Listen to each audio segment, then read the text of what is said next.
예, 이어서 설명을 계속해 보겠습니다. 한참 얘기를 했는데 마이크를 안 당겨놓고 녹음을 이야기를 한 것 같아서 새로 녹화를 하게 됐습니다. 참 힘이 빠지네요. 75페이지부터 새로 설명을 드리겠습니다. 특수문제라고 하는 부분인데요. 그 전에 무엇을 설명해 드렸는가 하면 재판의 전제성에 관한 현재 그 요건에 관해서 설명을 드렸습니다. 그죠? 재판이 있을 것, 적용될 것, 다른 내용의 재판을 할 것, 뭐 주문이나 결론이 달라질 것, 이유를 달리할 것, 재판이 가진 법적 의미를 달리할 것, 이렇게 해서 굉장히 복잡하게 설명되어 있습니다만은 여러분이 생각해야 될 것은 뭐다? 재판이 있고 법률 조항의 위헌 여부에 따라서 주문이나 결론이 달라지는가, 그것만 검토하시면 된다라고 말씀을 드렸습니다. 그죠? 그럼 주문이나 결론이 달라진다면은 여러분은 그냥 어떻게 해서든지 적용된다고 설명을 하면 되는 겁니다. 그건 적용된다고 설명을 해야 되는 겁니다. 그죠? 근데 뭐 정의 설명하기 어려우면 간접 적용된다고 설명을 하시면 됩니다. 그걸 여러분이 고민할 필요는 없다라는 것을 말씀드립니다. 이 얘기는 무슨 얘기인가 하면은 주문이나 결론이 달라질 것과 별도로 적용되는지 여부를 여러분은 판단할 수 없다는 겁니다. 그죠? 그 부분에 관한 설명을 드렸고요. 이유를 달리할 것, 재판이 가진 법적 의미를 달리할 것이라는 것이 인정되어서 재판의 전제성이 인정되는 경우는 이제 앞으로는 있을 수 없습니다. 그런 점에 대해서 설명을 드렸고요. 그 다음 특수 문제로서 수익적 법률 조항에 대해서 수익을 받지 못하는 자가 위헌법률심판 제청 신청을 하는 경우 재판의 전제성이 인정되는가라는 것에 관한 문제를 말씀드리겠습니다. 이게 왜 문제가 되는가 하면은 수익적 법률 조항에 대해서 위헌이라고 결정하는 경우에도 헌법재판소는 기본적으로는 단순 위헌 결정을 할 수 없다는 겁니다. 단순 위헌 결정을 하지 아니하고 헌법재판소로서는 헌법 불합치 결정을 함으로써 국회가 다시 결정하도록 해야 된다는 겁니다. 누구에게 수익을 부여할 것이냐를 국회가 다시 결정을 해야 된다는 겁니다. 예를 들어서 어떤 법률 조항이 여성에게는 매일 빵 한 개씩을 준다라고 법으로서 정하고 있다고 칩시다. 그럼 남성은 그 수익에서 배제되어 있는 것이지요. 그죠? 물론 법률 유보에 관해서 치매 유보설, 중요사항 유보설 뭐 이런 이야기들이 있습니다만은 거기에 관한 이야기는 하지 않겠습니다. 일단 그 법률 조항을 전제로 해서 남자들에게 빵을 안 주었다라는 것을 전제로 했을 때 그 남자들이 행정소송을 제기했다고 봅시다. 나한테 빵을 달라라는 겁부청구 소송을 제기했다고 칩시다. 겁부청구 소송을 제기한 다음에 그러니까 빵 부지급 처분 취소 소송을 제기한 거죠. 그러고 나서 다시 이 법률 조항에 대해서 여자들한테만 빵을 주는 법률 조항에 대해서 위헌법률 심판 제청 신청을 한다면은 재판의 전제성이 인정되겠는가라는 겁니다. 이게 왜 문제가 되는가 하면은 헌법재판소는 이 법률이 위헌이라고 결정하더라도 단순 위헌 결정을 하지 않고 헌법 불합치 결정을 한 다음에 국회가 다시 평등을 실현하는 방법을 선택하도록 한다는 겁니다. 그죠? 왜 그렇게 합니까? 나중에 설명을 드리겠습니다만은 이 법률 조항에 대해서 단순 위헌 결정을 해버리고 나면은 여자들도 빵을 못 받게 되는 것이죠. 그죠? 헌법재판소의 취지는 여자들이 빵을 받으면 안 된다는 취지가 아닙니다. 그죠? 남자들도 평등하게 빵을 주든지 말든지 해라라는 겁니다. 주든지 말든지 해라라는 겁니다. 평등하게. 그 말은 무슨 말인가 하면은 국회가 이 법률 조항에 대해서 헌법 불합치 결정을 했을 때 국회가 입법을 새로 할 때는 여러 가지 선택 대안들이 있다는 겁니다. 그 중에 하나는 뭡니까? 모든 사람에게 빵을 한 개씩 주라고 법을 만들 수도 있다는 겁니다. 개정할 수도 있다는 겁니다. 그러면 남자들도 빵을 받게 되겠죠. 그죠? 그런데 또 다른 방법은 빵을 반 개씩 모든 사람에게 주라라고 할 수도 있겠죠. 그럼 평등을 실현하는 방법으로 입법 개정이 되었습니다만은 여자는 빵이 반 개 줄 거고 남자는 빵을 반 개 받게 되는 겁니다. 이것도 평등을 실현하는 방법이고 또 하나 방법은 또 뭐가 있습니까? 남자한테도 빵을 안 주고 여자들한테도 빵을 안 주는 겁니다. 그죠? 그것도 평등을 실현하는 하나의 방법인 겁니다. 그럼 이렇게 되는 경우에 남자들의 법적 지위가 향상된다고 볼 수 있느냐? 그렇게 안 볼 수는 있겠죠. 안 볼 수도 있겠죠. 그러니까 이 법률 조항이 위헌으로 결정된다고 해가지고 논리 필연적으로 남자들의 법적 지위가 향상되는 것은 아니다.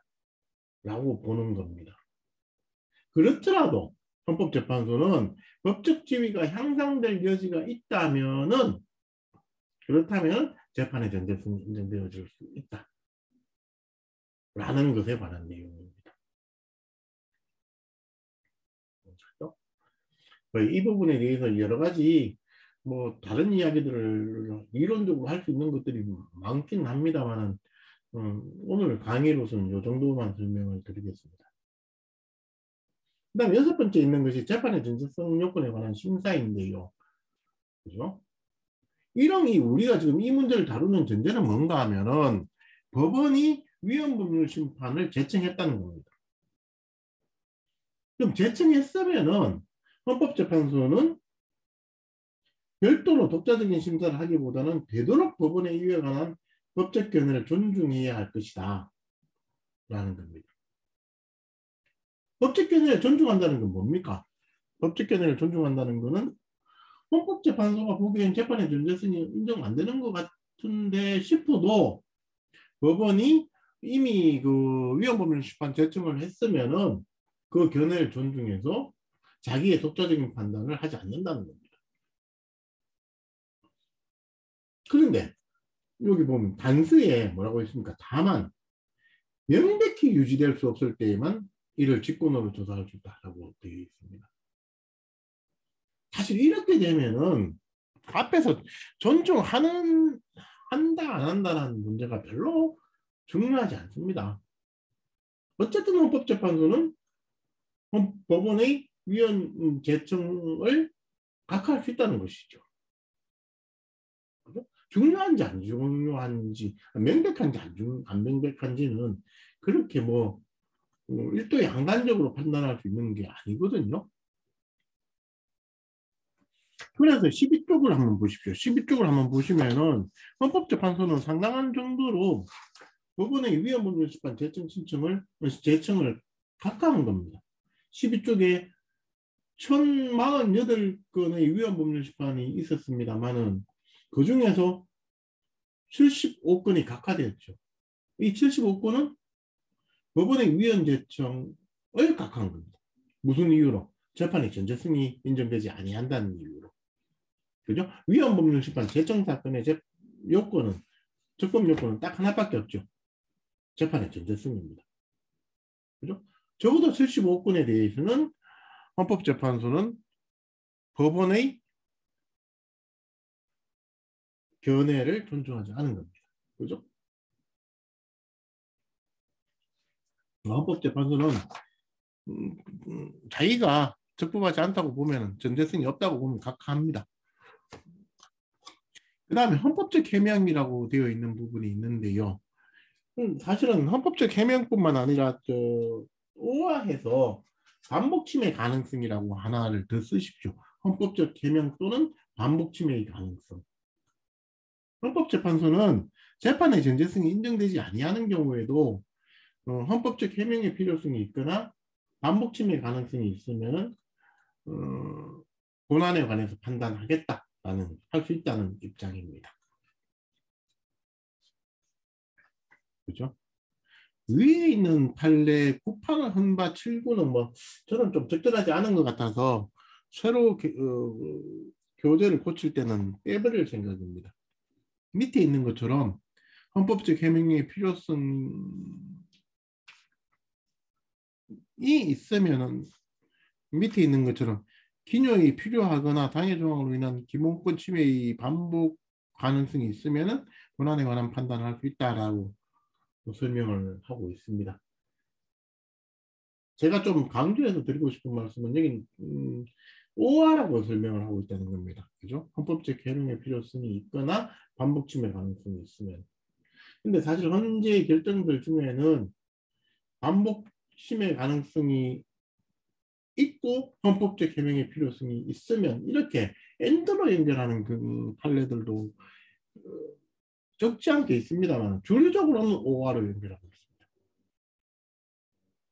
그러니까 제가 여러분이 이제 법률가가 되려는 사람들이니까 강조해서 말씀드립니다만은 and와 or를 쓸 때는 굉장히 조심해서 써야 됩니다. and인지 or인지. 그죠? 엄청나게 다른 겁니다. A and B하고 A or B하고 이거를 구분해서 못 쓰면 사실은 저는 법률가가 될 자격이 없다고 생각합니다. 그죠? A이고 B여야 된다라고 하는 말하고 A 또는 B여야 된다라고 하는 말. 이걸 구분해서 못 쓰면 법률가가 될 자격이 없습니다. 저는 그렇게 생각합니다. 단언코 그렇게 생각합니다. 하여간 헌법재판소는 하여간 오하라고 설명을 하고 있다. 여기에 관해서 뭐 조금 더 길게 설명할 수도 있습니다만 여기까지만 일단 말씀을 드리겠습니다. 그러니까 재판에 전제성이 없더라도 헌법재판소가 본안에 관해서 판단하고 싶으면 할 수 있다. 라는 것이 현재의 기본적인 입장입니다. 그 다음에 심사 기준에 관해서 말씀을 드린다면요. 이제 재판의 전제성 문제는 해결되었고 심사 기준에 관해서 말씀드리면은 헌법 조항이 심사 기준이 된다라는 것은 뭐 크게 문제가 되지 않겠죠. 왜 그렇습니까? 법률이 헌법에 위반되는지 여부가 그죠? 재판의 전제가 된 경우에 이렇게 본문이 되어 있지 않습니까? 그죠? 법률이 헌법에 위반되는지 여부가. 왜 이것을 강조해서 말씀드리는가 하면은 68조 1항의 헌법소원하고 비교되기 때문에 그렇습니다. 68조 1항의 경우에는 공권력의 행사 또는 불행사로 인하여 기본권이 침해된 자는 이렇게 되어 있지 않습니까? 그죠? 기본권 조항은 헌법 조항들 중의 일부입니다. 그죠? 그러니까 헌가나 헌바의 경우에는 헌법 조항 전체가 심사 기준, 심사의 대전제로 작동하는 것이고 헌마소원의 경우에는 헌법 조항들 중의 일부 기본권 조항만 심사 기준으로 작동하게 된다는 겁니다. 이게 중요한 겁니다. 그죠? 제가 전에도 말씀드렸지만은 헌법재판이라고 하는 것이 헌법이 심사의 대전제로 되는 재판 이렇게 얘기하면은 사실은 실천적으로 운영되고 있는 현행 헌법재판소의 재판을 설명하는데 적절하지 않다라고 말씀을 드렸지 않습니까? 그죠? 그죠? 헌가는 헌법이 전부가 작동하는 거고 헌만 탄핵 심판은 헌법 또는 법률도 재판의 대전제가 된다는 겁니다. 그죠? 직무집행이 법률에 위반되는 경우에도 탄핵 사건을 인용할 수 있다는 겁니다. 그죠? 헌다.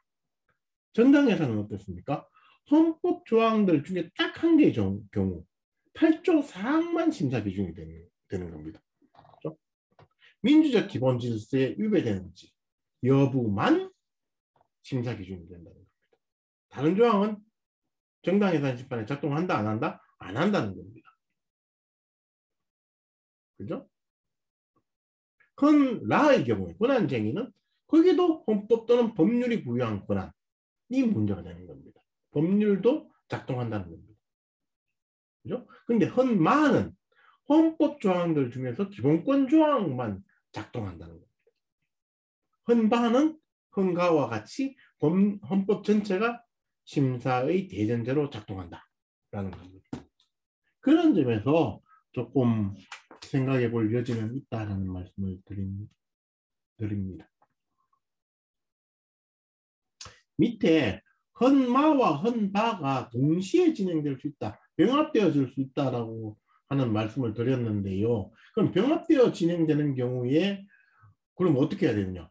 헌바에는 헌법조항 전체가 심사 기준으로 작동하고 헌마에 대해서는 그 중에서 기본권 조항만 작동하게 된다고 말씀을 드렸죠. 그죠?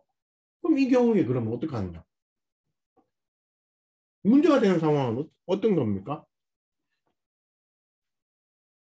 헌 기본권 조항은 위배되지 않는데 그 위외의 헌법 조항에 위배되어서 위헌 결정을 하는 경우에 그러면 어떻게 해야 되느냐는 겁니다.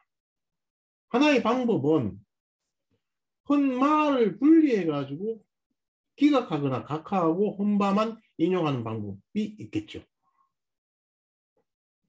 그죠? 사실 이론적으로만 보면 가장 깔끔한 방법입니다. 근데 사실 실전적으로만 생각해 보면은 헌마와 헌바를 병합시켜 둔 채로 그죠? 기본권 외의 법률 조항, 기본권 외의 헌법 조항에 위배된다는 이유로 위헌 결정을 하더라도 큰 문제는 생기지 않습니다. 뭐 조금 나중에 여러분이 질문을 하시면 제가 다시 설명을 드리겠습니다만은 왜 그러냐라는 것에 관한 문제는 가장 중요한 문제는 소거표의 문제인데 위헌 결정의 소거표에 관해서는 헌마와 헌바가 똑같이 작동하기 때문에 그렇습니다. 그죠? 헌마와 헌바 장래효만 인정된다는 겁니다. 기본적으로는. 그죠? 장래효만 인정되기 때문에 그렇습니다. 뭐 조금 복잡한 설명이 있습니다만 일단 여기까지만 설명을 드리고 여러분이 혹시 질문하시면 다시 제가 설명을 드리겠습니다. 그 다음에 그 심사의 전제가 된 헌법은 현행헌법이라는 겁니다. 현행헌법.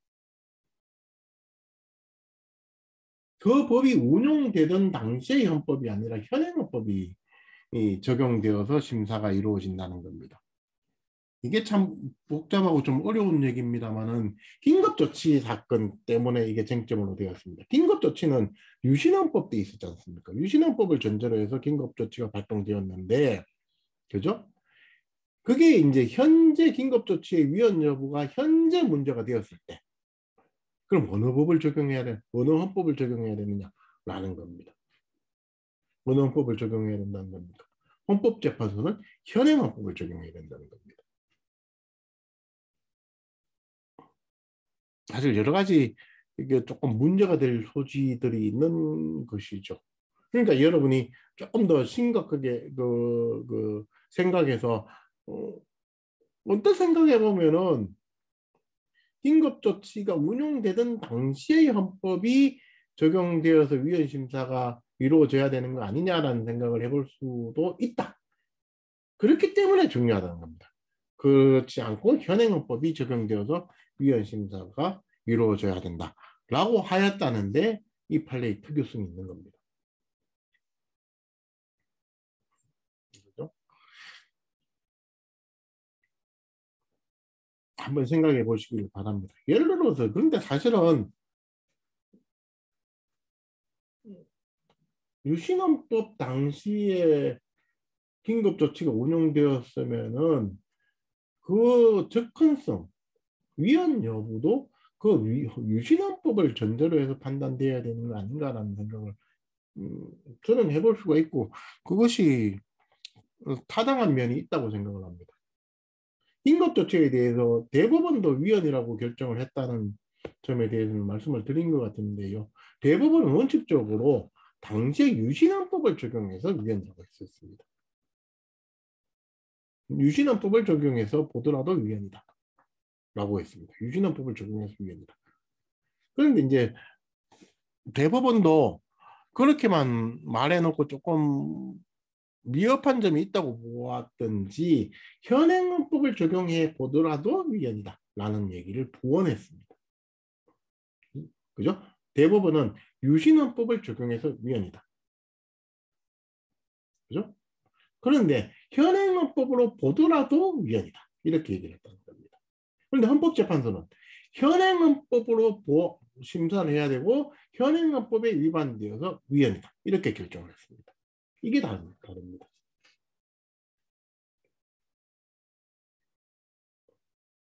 그죠?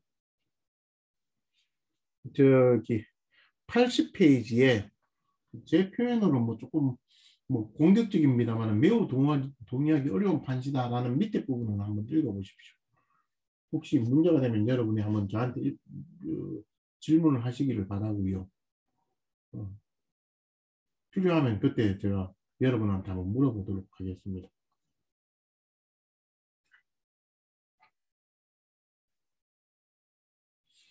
그 다음에 집권주의가 헌가에서는 집권주의가 발동할 수 있다는 겁니다. 위헌심사 기준에 관해서 헌법재판소가 당사자가 법원이 이야기하지 아니한 헌법조항을 적용해 가지고 위헌이라고 결정할 수도 있다라는 겁니다. 그죠?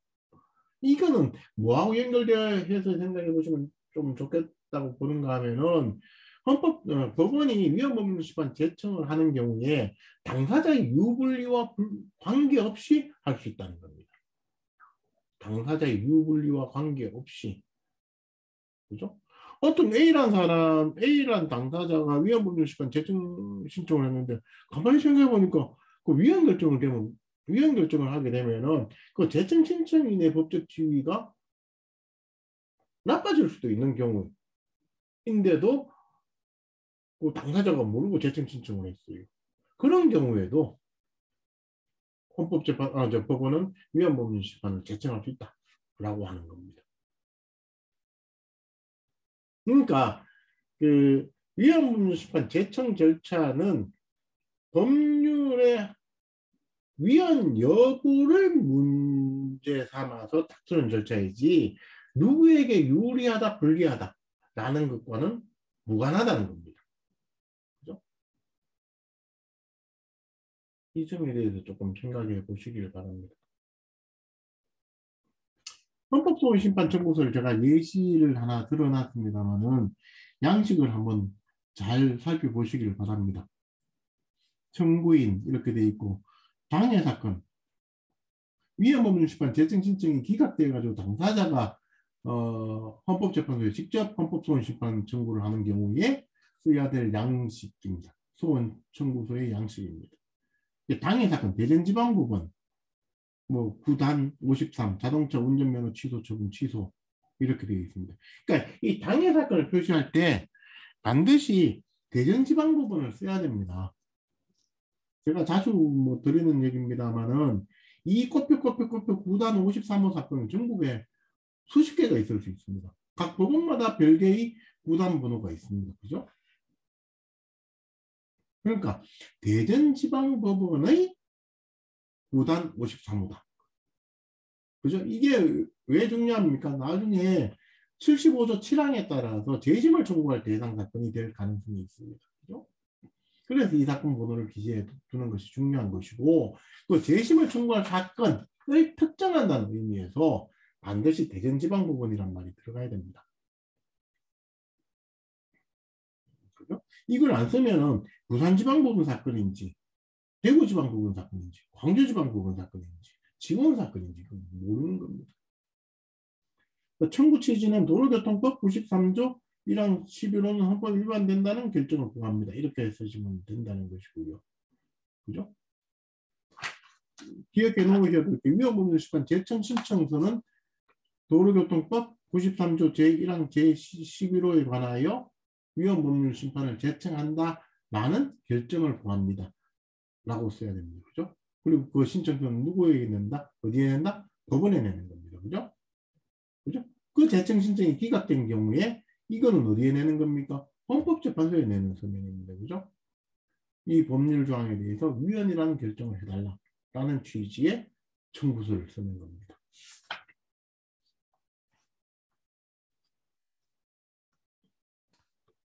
그 다음에 청구에 이르게 된 경위 182주에 있습니다만은 청구에 이르게 된 경위를 청구서에는 써야 됩니다.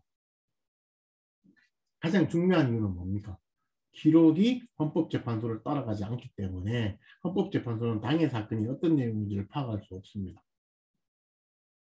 그 파악할 수 있는 근거를 마련해 주기 위하여 청구에 이르게 된 경위를 기재해 주어야 합니다.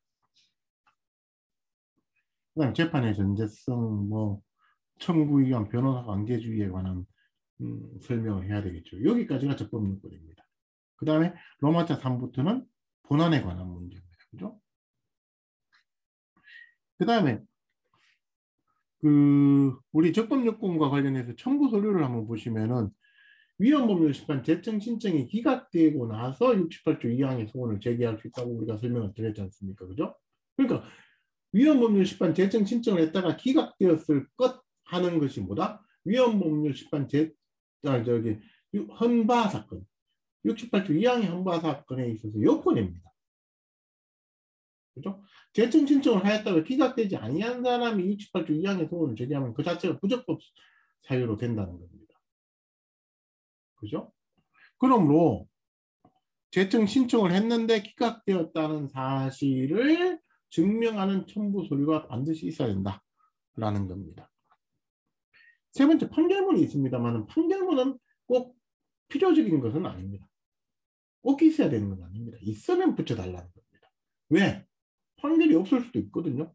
그러니까 재청 신청을 했는데 법원이 대개의 경우에는 판결을 선고하면서 기각을 합니다만은 꼭 판결을 선고하면서 기각할 필요가 없습니다. 그러니까 판결 선고 전에도 이 재청 신청을 기각할 수가 있습니다. 그 경우에는 판결문이 없는 거죠. 그렇더라도 68조 이하 형법소원을 제기하는 데는 문제되지 않습니다. 그 경우라면 당연히 판결문을 첨부할 수도 없는 것이죠.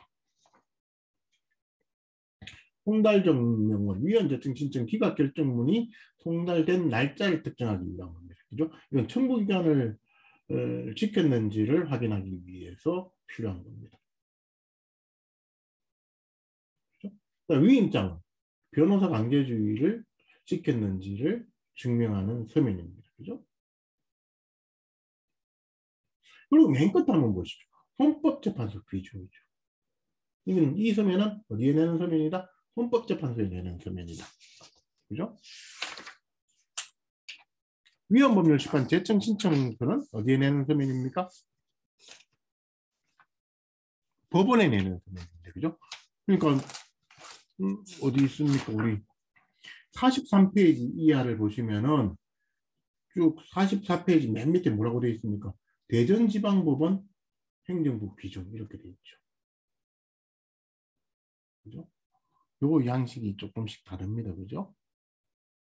이게 43쪽에도 적법요건에 관해서 재판의 전제성에 관한 설명은 있지만은 청구기관 변호사 강제주의는 없지 않습니까? 왜 없습니까? 법원에 신청을 할 때는 청구기관의 문제가 안 생기는 거죠. 그죠? 없죠.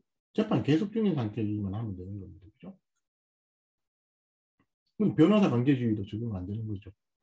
그 행정소송의 변호사 강제주의가 적용되느냐에 관한 문제인데 현행 행정소송법에는 변호사 강제주의가 적용되지 않습니다. 그리고 또 뭐가 다릅니까? 신청에 이르게 된 경위에 관한 기술이 없지요. 그죠? 왜 없습니까?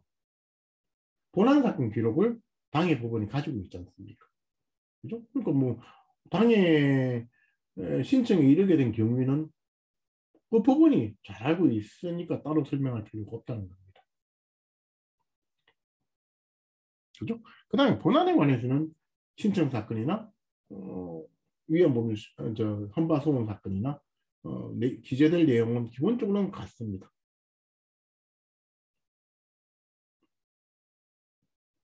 그죠? 그러니까 재청 신청서를 내는데 따로 뭐 증명해야 될 사항이 있느냐 없느냐 별로 없죠. 재판에 전제성이 있는 거 없는 거는 법원에서 알아서 판단할 거 아닙니까? 그런 정도의 말씀을 드립니다. 이 43페이지에 있는 서면하고 80페이지에 있는 서면을 한번 비교해 가지고 한번 생각해 보시기를 바랍니다. 일단 여기까지만 말씀을 드리겠습니다. 고생하셨습니다.